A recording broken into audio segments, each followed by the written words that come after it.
You understand what she's saying? I hear her. It's gibberish. I can't understand it. And I can.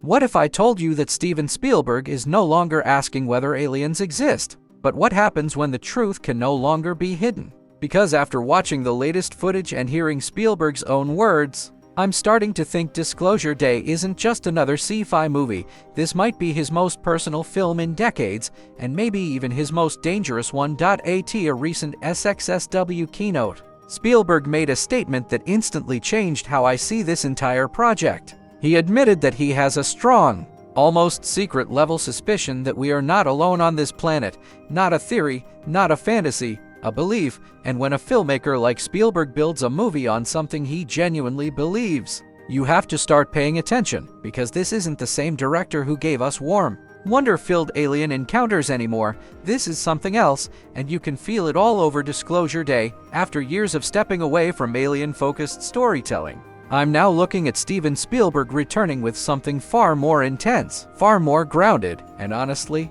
far more unsettling than anything he's done before. His new film, Disclosure Day, isn't just another sci-fi project. It feels like a statement. And the deeper I dig into it, the more it starts to feel like this isn't fiction anymore. It's interpretation. During a recent SXSW opening talk, Spielberg openly admitted something that instantly caught my attention. He said he has a strong, almost hidden suspicion that we are not alone on this planet. Not proof, not certainty, but something deeper. A belief that refuses to go away. And what's fascinating is that he doesn't claim to know more than anyone else. In fact, he admits he knows very little. But instead of ignoring that feeling, he turned it into a film, and that alone tells me everything about what Disclosure Day is trying to be. This isn't a movie built on spectacle. It's built on curiosity and fear. From what I'm seeing, the film's marketing leans heavily into the idea of truth being revealed. Josh O'Connor's character appears to be at the center of it all, someone who wants to expose something massive to the entire world. And here's the interesting part. The story doesn't just ask if aliens exist. It asks something far more dangerous. What if we already know they do, and someone is hiding it? Now think about that for a second, because if that idea even slightly makes sense to you, you're already exactly the kind of viewer this film is targeting. What makes this even more powerful is Spielberg's own history. He didn't just randomly decide to make a UFO film. This has been part of his identity from the very beginning. When he first came to Hollywood, he wanted to make a movie about UFOs, and no one understood him. Studios rejected the idea over and over again. Back then, aliens were considered too abstract, too distant, too tied to the unknown edges of science. But then something changed. Jaws happened, and after that success, Spielberg gained something most filmmakers never get: complete creative freedom. That's when he finally brought his long-standing vision to life with Close Encounters of the Third Kind. And later, with ET, he reshaped how we emotionally connect with the idea of extraterrestrial life. Back then, aliens weren't threats, they were wonder, they were mystery, they were something to reach toward, not run from. But now, that perspective is shifting, and Disclosure Day might be the clearest sign of that shift, because this time, the fear doesn't come from the sky. It comes from us. The trailer alone makes that very clear. What I'm seeing isn't a story about alien invasion. It's a story about institutional secrecy, about systems that manipulate truth, about governments and organizations that may have been controlling information for decades. And honestly, that hits differently today, because modern audiences don't fear monsters the same way anymore. We've seen too much. We've lived through too much information, too many contradictions, too many hidden layers behind official narratives.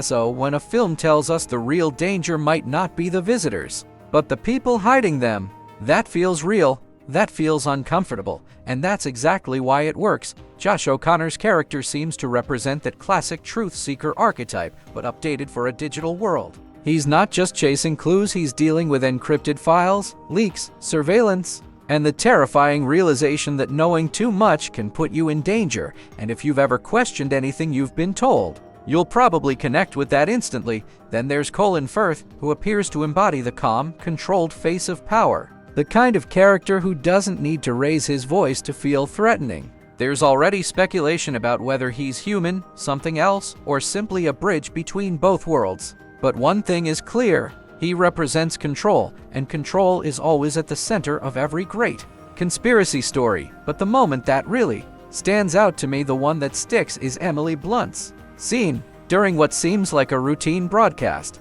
Everything suddenly shifts. Her behavior changes, the tone changes, and then she starts producing these strange, rapid clicking sounds. At first, it feels random, almost meaningless, but it's not. It's communication, and that moment perfectly captures what this film is aiming for. Not loud destruction, not massive explosions, but quiet, creeping realization, the kind that makes you question what you just saw, the kind that stays with you. Because let's be honest, we've had enough of giant alien invasion movies. We've seen cities destroyed.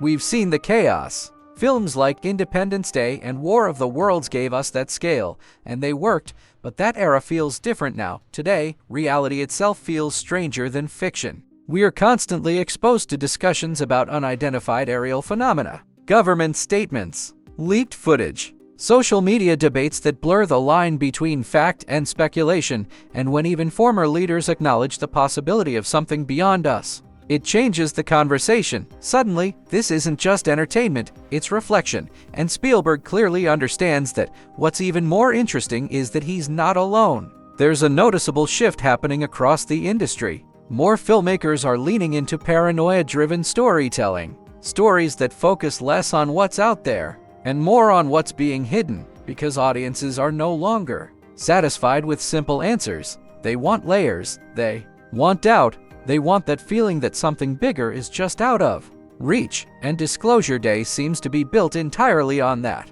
feeling. Instead of escaping reality, it leans directly into it. It takes the questions we're already asking and pushes them further. It imagines a world standing right at the edge of revelation, a world where the truth isn't coming slowly. It's about to break, and maybe the most interesting part of all this is how Spielberg himself has evolved. He once told stories through the lens of childhood wonder, through innocence, through discovery, but now he's looking at the same unknown through suspicion, through tension, through the possibility that we were never meant to know the truth in the first place. And if that doesn't make you curious about this film, I don't know what will, because whether you believe in any of this or not, one thing is certain: this isn't just another sci-fi movie, it's a question, and once you start thinking about it, it's very hard to stop.